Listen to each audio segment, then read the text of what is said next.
시험과 갈등을 극복하라, 그런 제목으로 하나님 말씀을 증거하도록 하겠습니다. 세상에는 수많은 단체와 모임들이 있습니다. 그런데 그냥 모이는 것이 아니죠. 어떤 분명한 목적과 이유를 가지고 모임을 갖습니다. 공동체가 이루어지는 것입니다. 단순한 외로 조기 축구회가 있습니다. 조기 축구회. 왜 모이나요? 목적이 뭐죠? 축구입니다. 축구를 좋아하는 사람들이 모여서 운동을 하고 또한 친목을 나누는 것입니다. 마찬가지로 교회도 동일합니다. 교회도 같은 목적, 같은 이유 때문에 모임을 갖습니다. 그 목적과 그 같은 가치가 무엇이죠? 하나님을 믿는 믿음, 신앙입니다. 그 신앙이 같기 때문에, 그들의 믿음의 대상이 하나님, 예수 그리스도, 그것이 동일하기 때문에 그들은 같이 모이는 것입니다. 오늘 우리처럼요. 그 신앙이라는 것이 공통 분모입니다. 모든 사람이 갖고 있는 공통 분모, 아니 모든 사람이 아니죠. 우리 크리스천들이 갖고 있는 공통 분모입니다. 그러나 교회는 같은 목적, 같은 신앙을 갖고 있기 때문에 이렇게 모이는 것은 아닙니다. 거기는 또 다른 원동력이 있습니다. 그것이 무엇이냐 하면 바로 성령 하나님이 하나 되게 하시는 능력입니다. 우리가 그냥 모이는 것이 아닙니다. 단순히 우리가 하나님을 똑같이 믿기 때문에 그 이유 때문에 우리가 이렇게 쉽게 정기적으로 모일 수 있는 것이 아니라는 것입니다. 교회는 성령 하나님께서 믿는 자들 각각의 마음을 감동케 하셨기 때문에 교회로 사람들이 모이는 것입니다. 에베소서 4장 3절 말씀, 세번역 성경으로 보면 이런 말씀이 있습니다. 성령이 여러분을 평화의 띠로 묶어서 하나가 되게 해주신 것을 힘써 지키십시오. 표현이 굉장히 재밌습니다. 성령님께서요, 사람들을 하나로 묶었대요. 띠로요, 끈으로. 여러분 게임 해보셨습니까? 단체로 파크에 가서 게임을 하는데 끈으로 서로 이렇게 묶어서 같이 움직이는 그런 게임들이 있습니다. 단체로 하는 게임이죠. 끈으로, 보이지 않는 끈으로 성령님이 묶으셨다는 것입니다. 이것은 무슨 의미냐면은 성령 하나님께서요, 보이지는 않지만 믿는 자의 마음속에 있는 하나님을 향한 믿음을 통하여 그들의 마음을 만지셨다는 것입니다. 그들의 마음을 만지셔서 서로 모일 수 있게, 모여도 별로 어색함이 없게 그렇게 만들어 주셨다는 것입니다. 그리고 결국 그들이 모였는데 다툼이 아니라 평화롭게 모여서 같이 예배드리고 같이 섬길 수 있도록 만들어 주셨다는 것입니다. 여러분 곰곰이 한번 생각해 보십시오. 신앙이라는 것도 사실 따지고 보면 무척 개인적인 것입니다. 사람마다 신앙이 달라요. 사람마다 신앙의 색깔이 다릅니다. 축구는 그래도 굉장히 실제적입니다. 볼을 차잖아요. 공을 가지고 놀잖아요. 그렇기 때문에 모여도 뭔가 재미가 있고 흥미가 있습니다. 그런데 신앙? 무척 개인적인 것입니다. 단순히 하나님을 믿는다고 모이기는 어려운 것입니다. 그래서 여러분, 이 교회로 모인 이 공동체는 참 신비로운 곳입니다. 신비로운 모임이에요. 교회는 여러분 하나님의 뜻입니다. 교회와의 만남은 하나님의 인도하심인 줄 믿습니다. 여러분 그 사실을 믿게 되시기를 주님의 이름으로 축원합니다. 여러분 우리가 교회로 모이는 것이 쉬운 것이 아니에요. 우연이 아니에요. 지나가다가 큰 교회 있더라. 그래서 실제로 우리 감사하는 교회, 우리 YDC 공동체 오신 분들 중에서 지나가다가 여기 교회 있네 이래서 들어오신 분도 계세요. 그러나 그것마저도 결코 우연이 아님을 믿게 되시기를 주님 이름으로 축원합니다. 그러나 또한 성경은 앞서 읽어드린 에베소서 말씀을 보면은 이렇게 성령이 하나 되게 하신 이 공동체, 교회를 힘써 지키라고 성경은 증거하고 있습니다. 왜일까요? 왜냐하면 교회 공동체는 여전히 그 속에 있는 사람들은 연약하고 단점이 있고 그리고 안전하지 않기 때문에 그 속에 시험과 갈등이 있을 수 있기 때문입니다. 그러니까 성령이 하나 되게 하신 것을, 서로 모이게 된 것을, 그 공동체를 힘써 지키라, 이런 의미는 너희가 최선을 다하여 노력해서 어떻게든 시험과 갈등을 극복하라, 그런 의미입니다. 여러분은 어떠십니까? 교회 다니면서 시험 들어보신 적 있으세요? 어떤 관계의 문제 때문에 갈등을 경험해 보신 적이 있으십니까? 그것을 극복하라는 것입니다. 그런데 오늘 말씀해 보니까 바로 시험과 갈등, 예수님을 믿는 사람들끼리에 일어나는 그런 시험과 갈등에 대한 그런 에피소드가 오늘 말씀에 나와 있습니다.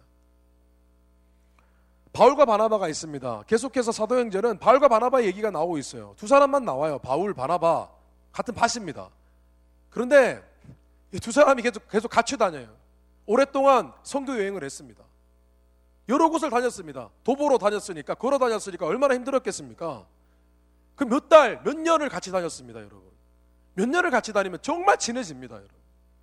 어려움을 같이 겪고, 같이 밥 먹고, 같이 자고. 그런데 이 두 사람이 싸웠습니다. 이유가 뭔 줄 아십니까? 단순한 의견 차이, 개인의 의견 차 때문에 두 사람이 심하게 다투었다고 성경은 증거하고 있습니다. 무슨 일이 있었냐면 바울과 바나바가 긴 선교 여행을 마치고 돌아왔습니다. 그리고 다시 한번 바울이 생각하기에 우리가 다시 선교 여행을 거꾸로 돌아가서 그들을 방문하여서 그들의 믿음을 다시 견고하게 하고 그들에게 성경을 가르치고 그들에게 좀 더 교육을 시켜야겠다, 그런 마음을 먹었던 것입니다. 그때 바나바는 이런 제안을 합니다. 우리 이번에 선교 여행 갈 때는 마가 요한, 이름이 성경에 마가라는 이름도 있고 요한이라는 이름도 흔한 이름인데 이 사람 이름은 마가 요한이에요. 그 마가 요한을 데리고 가자는 것입니다. 근데 바울은 마가 요한을 데리고 가지 말자고 반대했습니다. 두 사람이 의견차가 생긴 것입니다.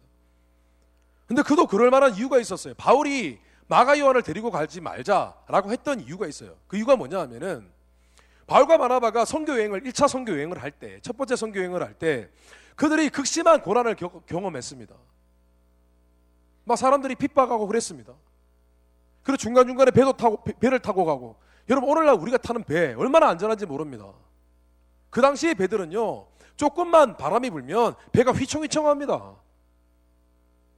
기껏 타봤자 나무로 엮은, 그냥 뭐 크기가 커봤자 뭐 여기 폭이 이 지금 우리 예배당 폭밖에 안 되는 그런 배였습니다.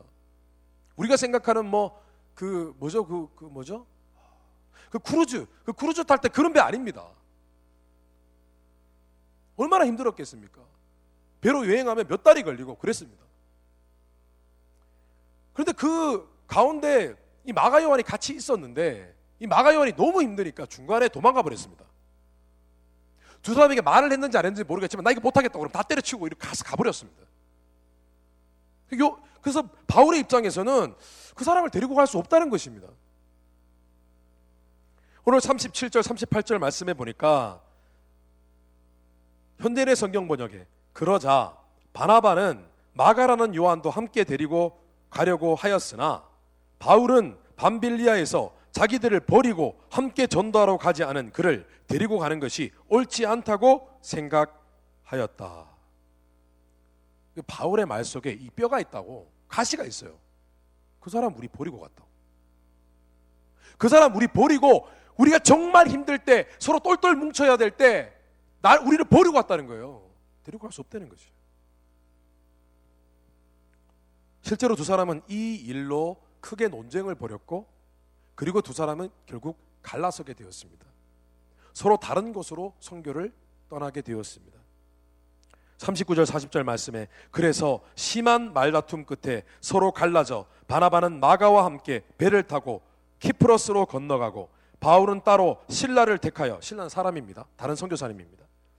신라를 택하여 신자들의 축복을 받고 안디옥을 떠나 시리아와 길리기아를 거쳐가면서 여러 교회를 격려하였다. 여러분, 이야기를 듣고 여러분의 느낌은 어떠십니까?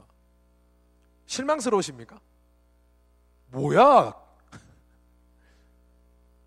하나님을 섬기는 일꾼들이, 선교사들이 어떻게 서로 사랑해야 될 사람들이 이렇게 싸우냐? 실망하셨습니까? 어떻게 바울은 이렇게 사람이 모지냐? 그렇게 생각하셨습니까? 참 성경 말씀 되게 솔직하네. 싸우는 이야기, 전설적인 하나님의 일꾼들의 싸우는 이야기나 성경에 나오고, 그래서 성경이 진짜라는 거예요. 이런 솔직한 이야기도 하니까. 또 어떤 분은 이렇게 생각하실지도 모르겠습니다. 성경 말씀에 건질 게 하나도 없네요. 오늘은 뭐 맨날 싸우는 이야기니까 건질 게 없다고요. 그러나 여러분, 너무 실망하지 마십시오. 그렇지 않습니다.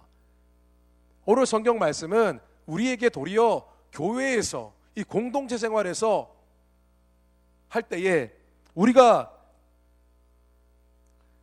배울 수 있는, 오히려 교회에 대해서 기대감을 불러일으킬 수 있는 그런 내용이 나와 있습니다. 왜냐하면 오늘 말씀을 자세히 묵상해 보면 사람과 사람과의 관계 속에서, 시험과 갈등이 있을 수 있는 그런 관계 속에서 어떻게 하면 그 갈등과 시험을 해소할 수 있고 해결할 수 있는지, 그 지혜가 오늘 성경 말씀에 자세히 나와 있기 때문입니다. 그렇다면 그 지혜가 무엇일까요? 어떤 지혜로운 마음가짐과 태도가 있으면 관계 속에서의 일어나는 그런 갈등과 시험을 이겨나갈 수 있을까요? 교회 안이든 밖이든. 첫째로 믿는 우리는, 첫째로 그 지혜는 서로가 서로를 다르다는 사실을 인정하고 받아들이는 것입니다. 다름을 받아들이는 것이요. 다름을. 오늘 사건의 핵심 포인트는 두 사람의 주장 모두가 틀리지 않았다는 것입니다. 두 사람이 틀리지 않았어요. 바울은 선교 사역, 하나님의 일을 하는 것에 초점을 맞추었습니다. 하나님의 일을 하는데 우리가 대충 할 수 없지 않느냐는 것입니다. 하나님이라는데, 선교 사역을 하는데 영혼을 살리는 일을 하고 있는데 우리가 준비 안 된 사람을 사용할 수는 없다는 것입니다. 그 바울은 고민했을 것입니다. 실제로 바울은 선교 사역이 얼마나 어렵다는 것을 알고 있었습니다. 핍박도 있고요, 가난도 있고요, 때로는 며칠을 굶기도 하고요. 밥 주는 사람이 없으니까. 선교여행 가면 누가 아는 사람이 있습니까? 지인은 없습니다. 아무도 없습니다. 밥을 굶고 몸을 씻지도 못하고, 때로는 배를 타다가 몇 주를 배가 움직이지 않아요. 풍랑이 치면은, 바람이 제대로 불지 않으면 배가 움직이지 않습니다. 바다에 서 있어야 됩니다. 뿐만 아니라 실제로 오늘 말씀 앞에 보면은 바울은 실제로 전도를 하다가 사람들의 돌을 맞아가지고 죽을 뻔했습니다. 바울은 생각했습니다. 아, 선교 사역은 팀워크가 중요하구나. 팀워크가 중요하죠. 왜냐하면 굉장히 힘들고 어려울 때 옆에 같은 동료가 있으면은 서로 얼마나 위로가 되는지 모릅니다. 같이 기도하고 같이 위로하고 축복하면 어려움도 이겨나갈 수 있다고 생각했습니다. 그렇게 따지고 볼 때에 바울은 이 팀워크가 너무나 중요한데 이 선교 사역에 있어서 마가 요한은 합당하지 않다고 생각했던 것입니다. 반면에 바나바는 연약한 믿음의 동역자를 그래도 어떻게든 케어해 주는 것이 옳다고 생각했습니다. 바나바도 맞아요. 아니, 선교 사역도 중요하긴 하지만은 그래도 먼저 믿는 나의 동역자, 내 동료를 더 사랑하는 것이 필요하지 않겠느냐, 그렇게 생각한 것입니다. 여러분, 한 번 더 생각해 보십시오. 누가 옳다고 생각하십니까? 누가 옳습니까? 어떤 분은 그래도 바울이 잘한 것 같다, 그렇게 생각하는 분도 있을 것이고, 또 어떤 분은 아, 바나바가 그래도 맞지 라고 생각하는 분도 있으실 것입니다. 분명한 것은 자매들은 대부분 바나바가 맞다고 생각하실 것입니다. 맞죠? 굉장히 자매들이 잔인하시군요. 예, 막 마음에 안 들면 내쳐버리고 막 가 그러고. 예. 자매들은 보통 그렇습니다. 마음이 따뜻해요. 정이 있고 사랑이 많죠. 그런데 엄밀히 따지고 보면은 누가 사실은 더 옳다고 얘기하기가 참 애매합니다. 왜 애매하냐고요? 왜냐하면 두 사람의 주장 모두가 틀린 것은 아니기 때문입니다. 그냥 관점이 다른 것이죠. 무엇을 더 포커스 두느냐가 달랐을 뿐이라는 것이죠. 그 바울은 일 중심의 선택을 했고 바나바는 관계 중심의 선택을 했던 것입니다. 실제로 보면은 성경 말씀을 가만히 묵상해 보면은 바울이라는 사람의 이야기가 참 많이 나옵니다.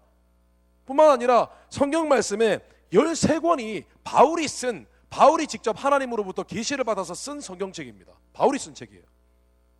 근데 그 말씀을 계속 묵상해 보면은 바울이 얼마나 이 하나님의 일이라면 목숨을 건 사람인지 우리가 알 수가 있습니다. 바울은 막 장난이 아닙니다.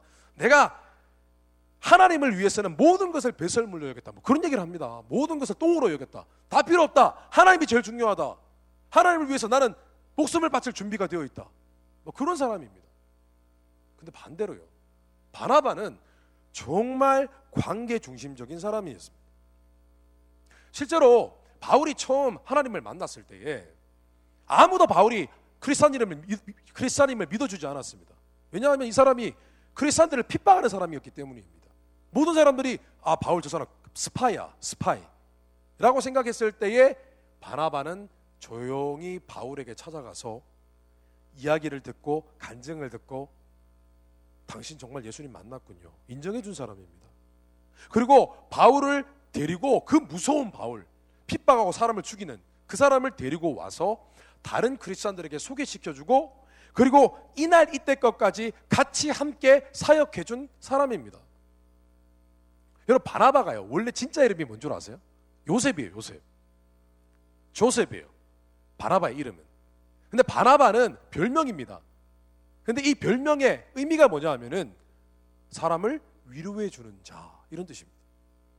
이 사람이 오죽 사람을 잘 케어하고 사랑했으면은 그 사람의 별명이 바나바, 위로해 주는 자였겠습니까? 여러분, 예수 그리스도를 믿는 사람, 우리는, 아니 믿지 않은 사람도 마찬가지고, 특별히 우리는, 예수 믿는 자들은 누구를 대하든지 틀렸다고 판단하기보다는 그저 내 생각과는 다를 뿐이라는 태도를 가지고 있어야 됩니다. 이게 굉장히 중요합니다. 다르구나, 이 새 생각을 먼저 해야 된다는 것입니다. 뿐만 아니라 교회 공동체뿐만 아니라 세상에 나가서도 이런 마음가짐과 태도를 끝까지 견지해야 됩니다. 이것이 지혜입니다. 저는 최근에 정신질환의 일종인 pathological liar, 이런 질병에 대한 얘기를 처음 들었습니다. 여러분 혹시 들어보셨습니까?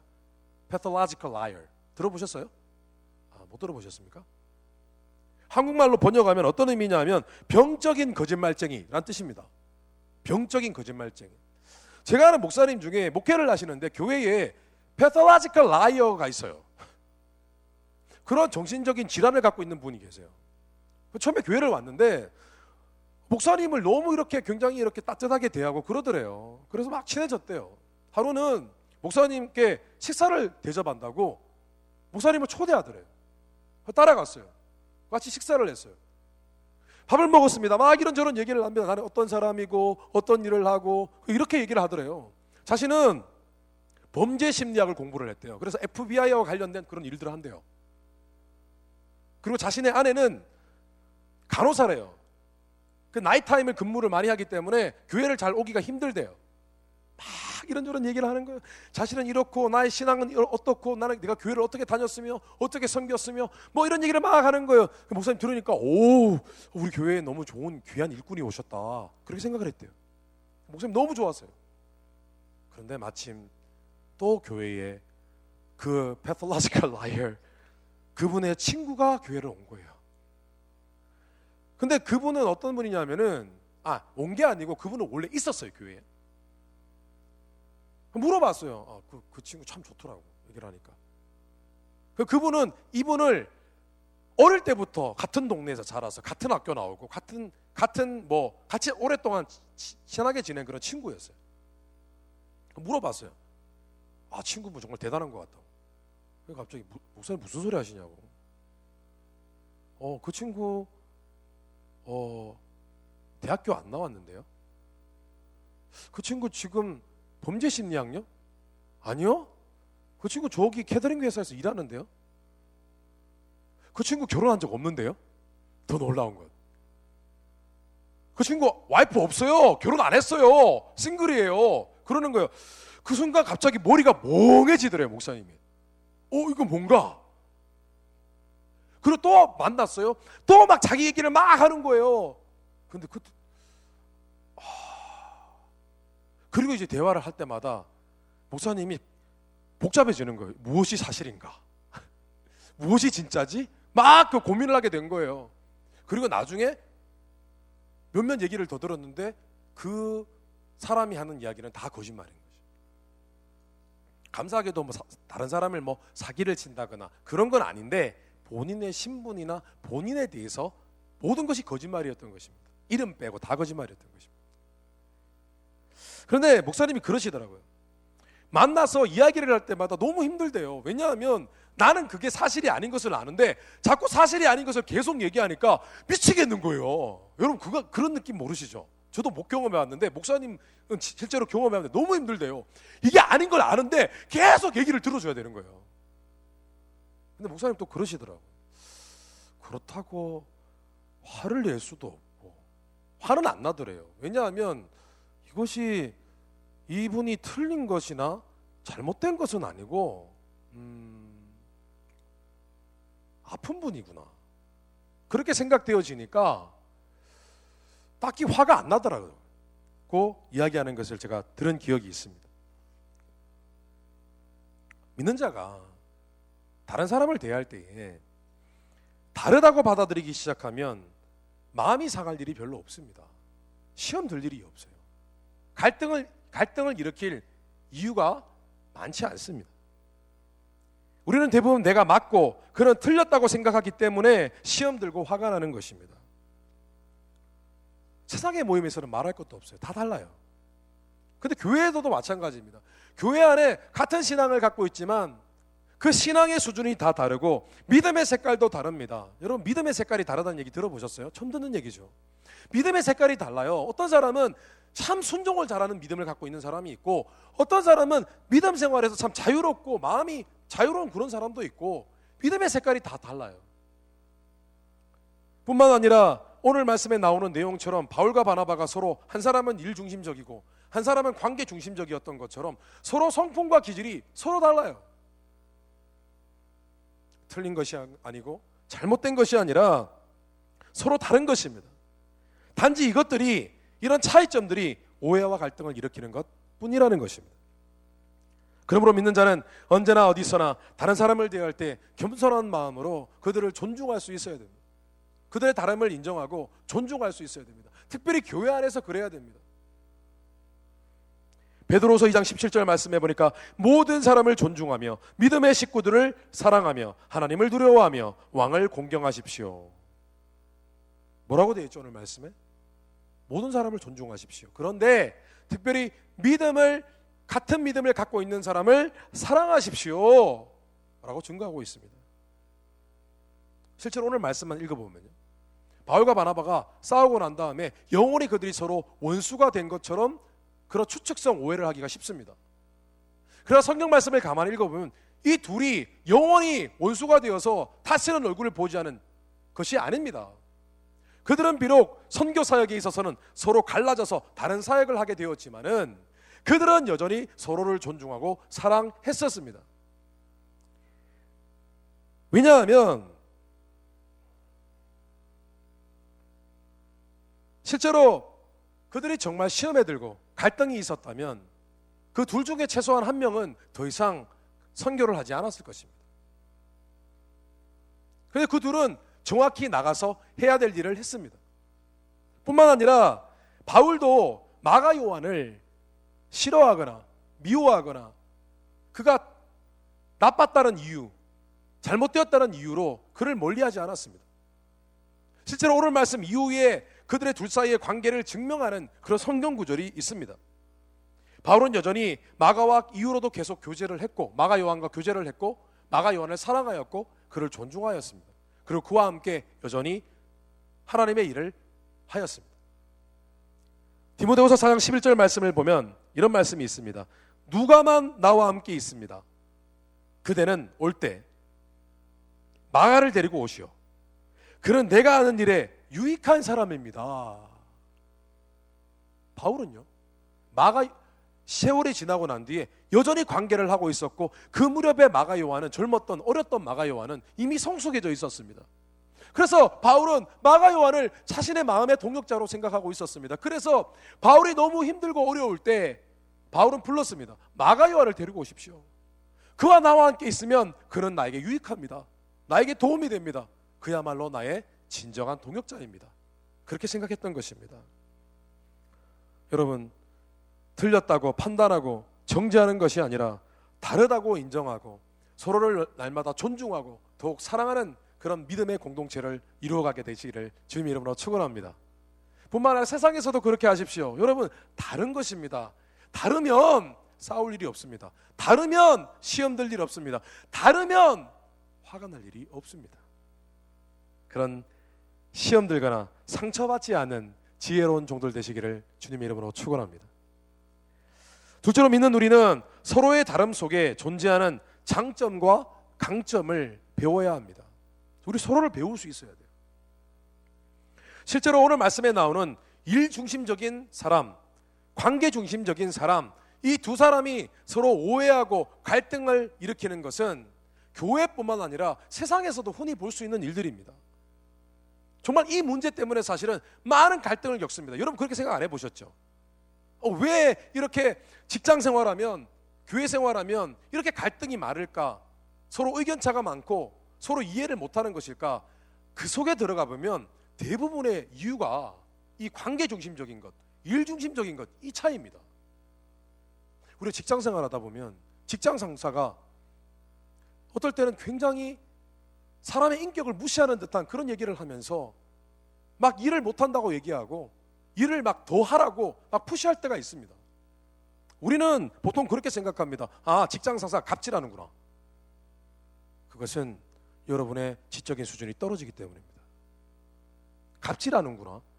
아닙니다. 갑질하는 것이 아닙니다. 사회에 일을 하는 그런 직장 생활에 있어서 계급이, 직급이 올라갈수록 일 중심적이 될 수밖에 없습니다. 우리는 일에 대한 스트레스 이 정도 받는다고 생각하지만 직급이 올라갈수록 일에 대한 스트레스는 더 많아집니다. 생각해 보십시오. 책임 부담이 더 많아지기 때문입니다. 그러다 보면 직급이 올라갈수록 더욱더 그 사람은 일 중심적이 될 수밖에 없습니다. 왜냐하면 그 부담감이 막중하기 때문입니다. 그렇습니다. 사실은 갑질하는 것이 아니라 그 사람이 일 중심적으로 여러분을 대하고 있는 거예요. 일 중심적으로 대하기 때문에 여러분을 차갑게 대할 수밖에 없는 거예요.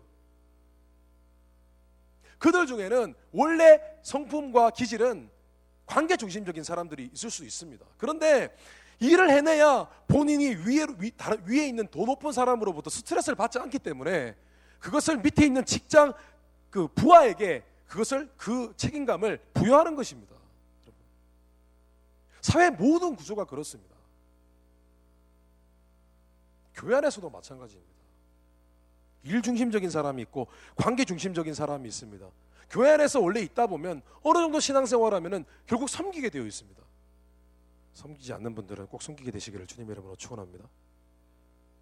섬기다 보면요, 일 중심적인 사람이 있고 관계 중심적인 사람이 있습니다. 그런데 그 속에 꼭 갈등이 생깁니다.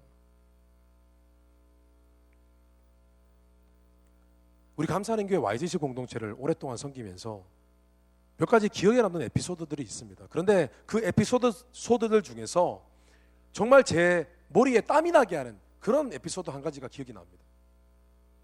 참고로 이 이야기는 아주 오래전 이야기입니다. 지금은 존재하지 않는 이야기니까 절대 오해하지 마시기를 바랍니다. 한 번은 어떤 교회 안에 팀을 맡고 있는, 지금 뭐 찬양팀 여러 가지 팀이 있잖아요. 팀을 맡고 있는 팀장하고 팀원이 갈등이 생겼습니다. 두 사람이 서로 다툰 것은 아닙니다. 말다툼한 적 한 번도 없습니다. 그런 것이 아니라 팀장이 팀원의 모습 때문에 시험에 든 것입니다. 이게 반대가 됐어요. 보통 팀원이 팀장 때문에 시험에 드는데 팀장이 팀원 때문에 시험에 들었습니다. 그 이유가 뭐냐 하면은 팀장의 성격 자체가 일중심적이었습니다. 근데 일중심적인데 팀장을 맡았으니 얼마나 일을 열심히 하려고 노력했겠습니까? 그런데 한 팀원이 있는데 이 팀원은 굉장히 관계 중심적입니다. 지나치게 관계 중심적입니다. 뭐냐면은 이게 무슨 말이냐면은 각각 같이 있으면 너무 좋아요. 너무 재밌고 즐겁고 케어 잘해주고 정말 좋은 사람이에요. 영어로 한번 하려고 그러다 생각이 안 나요. 영어로 뭐라 그러죠? 좋은 사람 있잖아요. 그 좀 영어식으로 좀 표현. 굿맨인가요? 굉장히 좋은 사람. 그런데 관계는 너무 잘하는데 일을 할 때는 좀 대충 하는 거예요.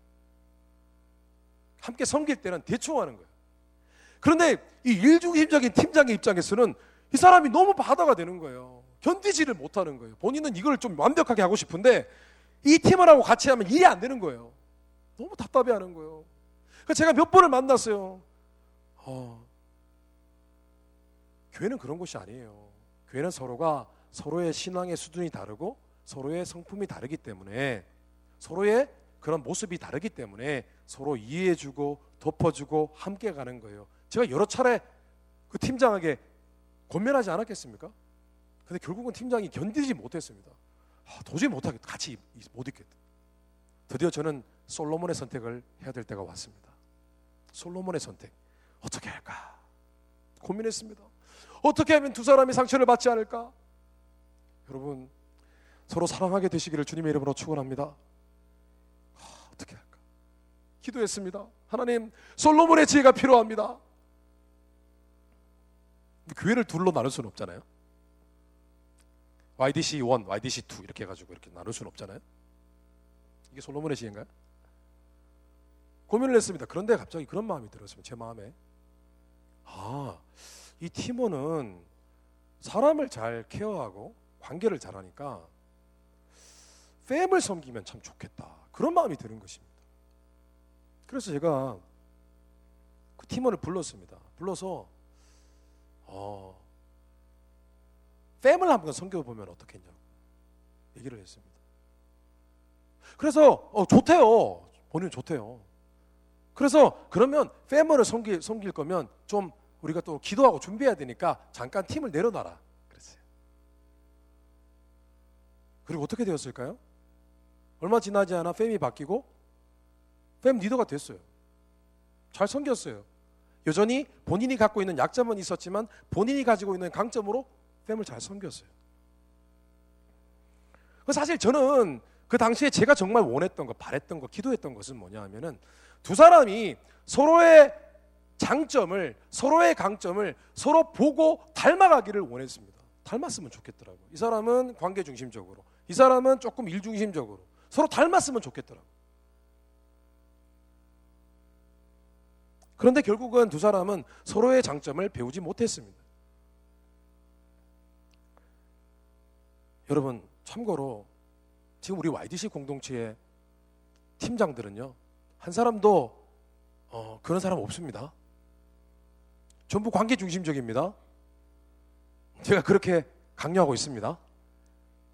여러분이 막 힘들고 그래도 지쳐도 팀 리더들은 불러가지고 너무 힘드냐고, 조금 쉬었다가 하고 싶을 때 다시 해, 그렇게 얘기합니다. 다. 여러분, 팀 리더들이 좋을 때 섬기십시오. 팀 리더들이 부드러울 때 여러분 기회가 함부로 오는 게 아니에요. 아무 때나 오는 게 아니에요. 지금 섬기는 것이 여러분 좋습니다. 바로 지금입니다.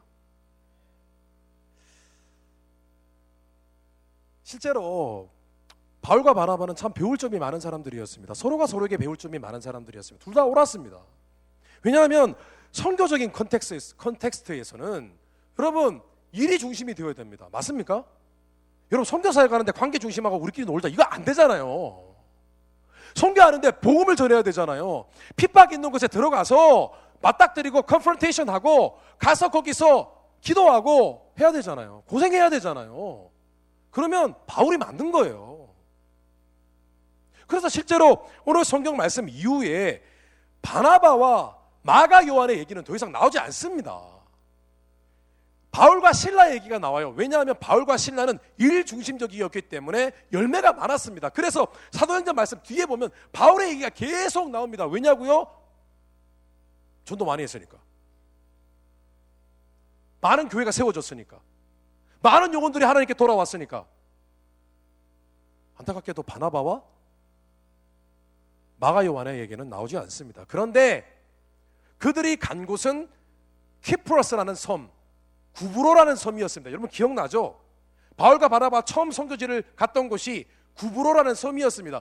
그 섬으로 다시 돌아가서 거기에 세워둔 개척한 교회를 돌보았습니다. 그런데 두 사람은 maybe 오랫동안 그 섬에 머물면서 교회를 섬겼던 것 같습니다. 왜냐? 두 사람은 관계 중심적이니까요. 지역 교회를 섬기는 목회에 맞는 것입니다. 맞아요, 여러분. 지역 교회에서는 아무래도 일 중심보다는 관계 중심적이 되어야 합니다. 우리는 여러분 뭔가 대단한 프로젝트를 하는 사람들이 아니라 이 교회에서 더욱 서로 사랑하고 더욱 서로 섬기는 그런 공동체가 되어야만 합니다. 그러나 또 하나님의 일을 할 때는 일 중심적으로 최선을 다해서 열심히 섬겨야죠. 여러분 혹시 섬기고 계십니까 지금? 아니면 섬기기 위해서 지금 마음에 준비하며 기도하고 계십니까? 아니면 무슨 일을 섬겨야 할지 고민하고 계십니까? 그렇다면 여러분 먼저 결단하십시오. 서로의 다름 때문에 불편함을 느끼기보다는 서로의 장점을 보고 배울 수 있는 그런 겸손함을 갖겠다고 먼저 결단하십시오. 그리고 섬겨보십시오. 섬기면 즐겁습니다. 기쁩니다. 하나님께서 받으시기 때문에 너무 마음이 만족스럽습니다. 그런데 여러분 특히 관계 중심적인 사람은 일 중심적인 사람에게 장점을 배워야 됩니다.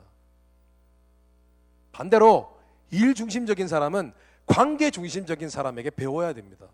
여러분은 어떤 쪽에 속하십니까? 어느 쪽이 나쁘다고 얘기할 수 없습니다. 다른 것입니다. 여러분 어떻습니까? 일 중심적입니까? 관계 중심적입니까? 아니면 교만하셔서 둘 다 잘합니까? 아니요. 대부분의 사람들은 한쪽으로 치우쳐져 있습니다.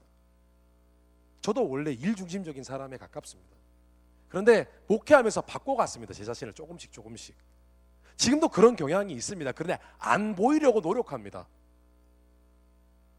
바꾸셔야 됩니다. 그리고 밸런스드, 균형이 잡혀야 됩니다. 그리고 정말 가장 중요한 것은 관계에 있어서 특별히 믿음의 공동체 안에서는 서로를 존중하고 서로를 아끼고 사랑해야 됩니다. 그게 제일 중요합니다. 요한복음 13장 35절 말씀에 너희가 서로 사랑하면 모든 사람들이 그것을 보고 너희가 내 제자라는 것을 알 것이다 라고 말씀하고 있습니다. 우리가 예수님을 믿는 크리스찬이라는 것을 증명하는 것은 일 중심적인 것도 아니고 관계 중심적인 것도 아니고 그것을 다 초월해서 서로 사랑하는 것이라고 말씀하고 있는 것입니다. 이런 말씀을 정리하겠습니다. 관계 속에서 시험과 갈등은 어디에나 존재합니다. 그런데 그렇다고 시험과 갈등 속에서 맨날 힘들어할 수는 없지 않습니까? 극복해야죠. 여러분 교회 안에서 관계가 껄끄러우셨습니까? 시험이 있으셨습니까? 갈등이 있습니까 지금? 아니요 여러분. 그러지 마십시오. 생각을 바꾸십시오. 틀린 것이 아니라 다르다는 것을 인식하십시오. 그리고 서로가 서로에게 배울 점을 찾고 그 배울 점을 본받으십시오. 그런 겸손함으로 교회 공동체 생활을 하실 뿐만 아니라 세상에 나가셔도 그런 관점으로 살아가실 때에 여러분 모든 여러분의 관계 속에서 있는 시험과 갈등을 다 해소하고 그 관계를 아름답게 만들어가는 지혜로운 종들 되시기를 주님의 이름으로 축원합니다. 다시 기도하십시다.